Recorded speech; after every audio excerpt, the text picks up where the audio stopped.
Chapter 7 Developments It was during that drive the next morning that Jack, buoyed up by memories of Saturday and hopes of coming Saturdays, poured out the history of his life at Mrs. Roscott's knees. He told her the whole story of Aunt Mary, and his side of the cat, the cabman, and the Kalamazoo. It interested her, for she had arrived too recently to have had the full details in the newspapers beforehand, but when he spoke of Aunt Mary's last letter, she grew large-eyed and shook her head gravely. "You will have to be very good now," she said seriously. "Why?" he asked. "Just to keep from being disinherited? That wouldn't be so awful." "Wouldn't it be awful to you?" she asked, turning her bright eyes upon him. "What could be worse?" "Things," he said very vaguely. Then she touched up the cob a little, and after a minute or two, as she said nothing, he continued. "I almost fancy quitting college and going to work. I was thinking about it last night." She touched the cob up a little more and remained silent. Finally he said, "What would you think of my doing that?" "I don't know," she said slowly. "You see, I'm a great philosopher. I never fret or worry because I regard it as useless. Similarly, I never rebel at the way fate shapes my life. I regard that as something past helping. I believe in predestination. Do you?" She turned and looked at him so seriously, so unlike her riant self, that he felt startled and did not know what to say for a minute.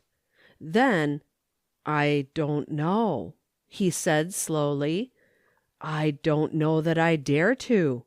It rather startles me to think that maybe all our future is laid out now." "It doesn't startle me," she said. "It seems to me the natural plan of the universe. I believe that everything that crosses our path, down to the tiniest gnat, comes there in the fulfillment of a purpose." "I'm sure that all the mosquitoes that ever crossed my path came there in the fulfillment of a purpose," Jack interrupted. "I never doubted that." She smiled a little. "It's the same with people," she went on. "Only less painful," he interrupted again. "Sometimes not," she said, with a look that silenced him. "Sometimes much more so. My cousin Maud, for example." "Hip, hip, hurrah for the mosquito," he murmured. They laughed softly together.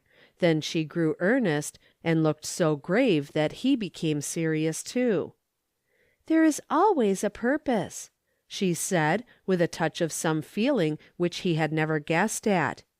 "If you and I have met, it is because we are to have some influence over one another. I cannot just see how.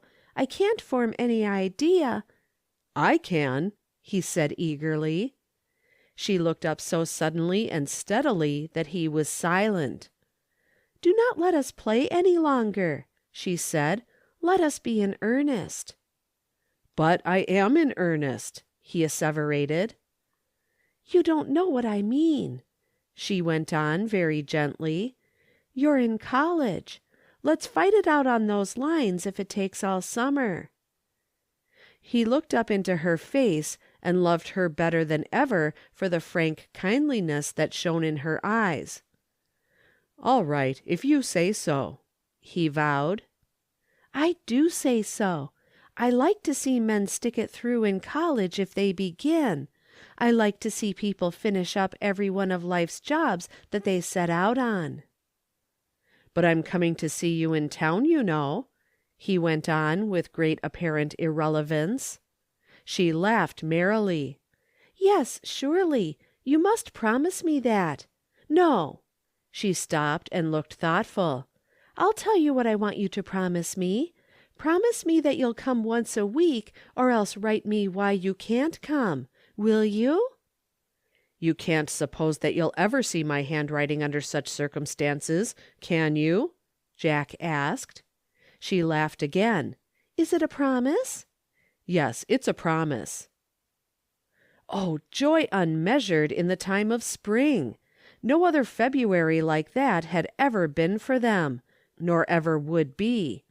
The drive came to an end, the day came to an end, but the good nights, which were good-byes, too, were not so fraught with hopelessness as he had dreaded, for the promise asked and given paved a broad road illuminated by the most hopeful kind of stars, a broad road leading straight from college to town, and his fancy showed him a figure treading it often, a figure that was his own.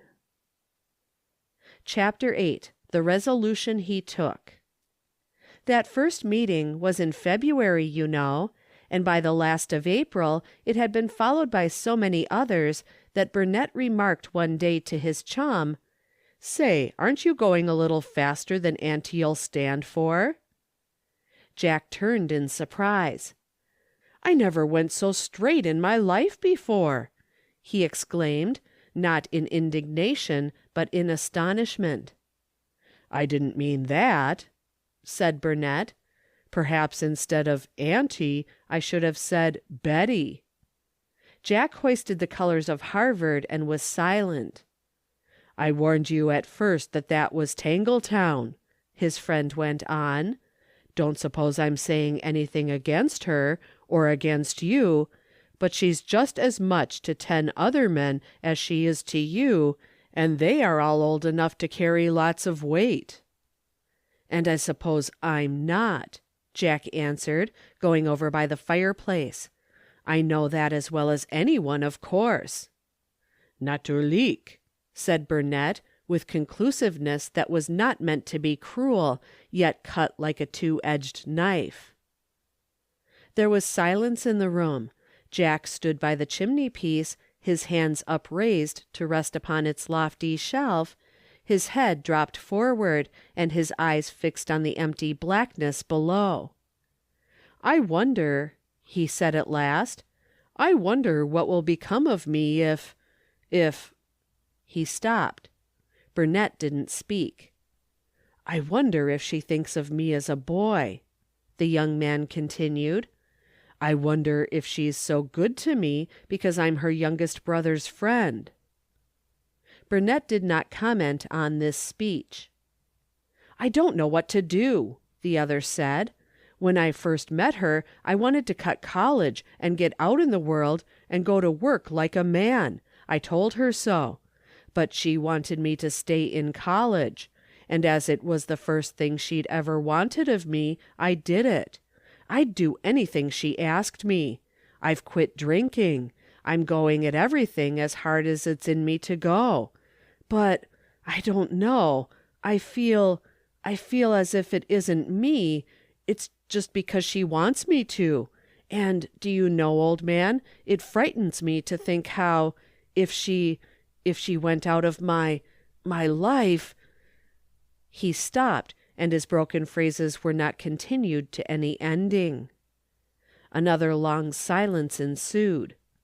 It was finally terminated by the brother's saying, "You must confess, old man, that you aren't fixed so as to be able to say one really serious word to any woman, unless it is wait." "I know that," Jack answered, "but I suppose—" "She'd be taking so many chances," the friend interrupted. "A man in college is never the real thing. You'd better give it up." Then the other whirled about and faced him. "Give it up, did you say?" he asked, almost angrily. "Yes, that's what." For a minute they looked at one another. Then, "I shall never give it up," the lover said very slowly and steadily. "Never until she gives me up." Burnett sucked in his breath with a sudden compression of his lips. "All right," he said, not unkindly. "But I don't believe you'll ever get her, and that's flat. There are too many being entered for that race, and long before you and I get out of here, she'll be Mrs. Somebody else." Jack stared at him as if he hardly heard, and then suddenly he moved nearer and spoke. "Did she ask you to have this talk with me?" "No," said the brother in surprise. "She never says anything about you to me." A look of relief fled across his friend's face, and then a look of resolution succeeded it. "I'm not going to be discouraged," he said. "Not for a while at any rate." "You'd better be." Jack laughed. The laugh sounded a trifle hollow, but still it was a laugh, and that in itself was a triumph of which none but himself might ever measure the extent. Because in that moment he decided to lay the whole case before her the next time that he went to town, and the coming to a resolution was a relief from the uncertainty that clouded his days and nights, even if a farther black curtain of darkest doubt hung before the possibilities of what her answer might be. End of chapter 8.